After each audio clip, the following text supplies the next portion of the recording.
वह धृतराष्ट्र आदि का विवाह और पांडु का दिग्विजय। वैश्यपायन जी कहते हैं, जन्मजय धृतराष्ट्र पांडु और विदुर के जन्म से कुरुवंश, कुरु जांगल देश और कुरुक्षेत्र तीनों की ही बड़ी उन्नति हुई। उनकी उपज बढ़ गई। समय पर अपने आप वर्षा होने लगी। वृक्षों में बहुत से फल फूल लगने लगे। पशु पक्षी आदि भी सुखी हो गए। नगरों में व्यापारी, कारीगर और विद्वानों की संख्या बढ़ गई। संत सुखी हो गए। कोई डाकू नहीं रहा। पापियों का अभाव हो गया।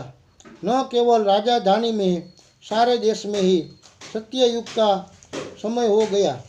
न कोई कंजूस था और न विधवा। स्त्रियां ब्राह्मण के घर में सदा उत्सव होते रहते।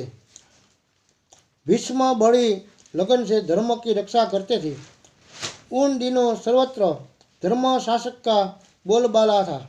धृतराष्ट्र, पांडु और विदुर के कार्य देखकर पूर्ववासियों को बड़ी प्रसन्नता होती थी।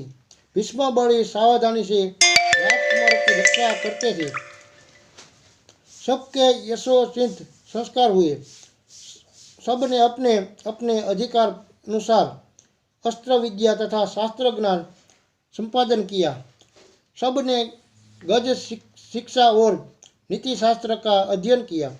इतिहास, पुराण तथा अन्य अनेक विद्याओं में उनकी अच्छी पेट थी। सभी विषय पर वे अपना निश्चित मत रखते थे। मनुष्य में सबसे श्रेष्ठ धनुर्धर थे। पांडु और सबसे अधिक बलवान थे। धृतराष्ट्र, विदुर के समान धर्मज्ञ और धर्मपारायण तीनों लोकों में कोई नहीं था।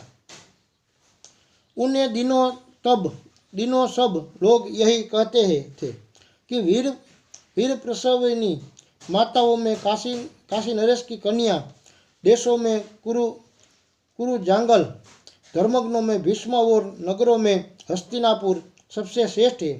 धृतराष्ट्र जन्माद्ध थे और विदुर दासी के पुत्र, इसलिए वे दोनों राज्य के अधिकारी नहीं माने गए। पांडु को ही राज्य मिला। भीष्म ने सुना है कि गांधार राज सुबल की पुत्री गांधारी सब लक्षणों से संपन्न है और उसने भगवान शंकर की आराधना करके 100 पुत्र का वरदान भी प्राप्त कर लिया है। तब भीष्म ने गांधार राज के 5 दूत भेजा। पहले तो सुबल ने अंधे के साथ अपनी पुत्री का विवाह करने में बहुत सोच विचार किया, परंतु फिर कुल प्रसिद्ध और सदाचार विचार करके विवाह करने का निश्चय कर लिया। जब गांधारी को यह बात मालूम हुई कि मेरे भावी पति नेत्रहीन है, तब उसने एक वस्त्र को कई तरह करके उससे अपनी आँखों बांध ली। पतिव्रता गांधारी का यह निश्चय था कि मैं अपने पतिदेव के अनुकूल रहूंगी। उसके भाई शकुनी ने अपनी बहन को धृतराष्ट्र के पास पहुंचा दिया। भीष्म की अनुमति से विवाह कार्य संपन्न हुआ। वह अपने चरित्र और सद्गुणों से अपने पति और परिवार को प्रसन्न रखने लगी। यदुवंशी सूरसेन के पृथा नाम की बड़ी सुंदरी कन्या थी। वसुदेव जी उसी के भाई थे। उस कन्या को सूरसेन ने अपनी बुआ के संतानहीन लड़के कुंती भोज को गोद दे दिया था। वह कुंती भोज की धर्मपुत्री पृथा अथवा कुंती बड़ी स्वास्तिक, सुंदरी और गुणवंती थी। कई राजाओं ने उसे मांगा था, इसलिए कुंती भोज ने स्वयंवर किया। स्वयंवर में कुंती ने वीरवर पांडु को जयमाला पहना दी। अंत उनके साथ उनका विधिपूर्वक विवाह हुआ। राजा पांडु वहाँ से बहुत सी दहेज की सामग्री प्राप्त करके अपनी राजधानी हस्तिनापुर लौट आए। महात्मा भीष्म ने पांडु का एक और विवाह करने का निश्चय किया। अंत वे मंत्री, ब्राह्मण, ऋषि, मुनि और चतुरंगी सेना के साथ मद्रराज की राजधानी में गए। उनके कहने पर शल्य ने प्रसन्न चित्त से अपनी यशस्विनी एवं साध्वी बहन माद्री उन्हें दे दी। उसके साथ विधिपूर्वक विवाह करके धर्मात्मा पांडु अपनी दोनों स्त्रियों के साथ आनंद से रहने लगे। फिर राजा पांडु ने पृथ्वी के दिग्विजय की ठानी। उन्होंने भीष्म आदि गुरुजनों, बड़े भाई धृतराष्ट्र और श्रेष्ठ कुरुवंशियों को प्रणाम करके आज्ञा प्राप्त की और चतुरंगी सेना लेकर यात्रा आरंभ की। ब्राह्मणों ने मंगल पाठ किए और आशीर्वाद दिए।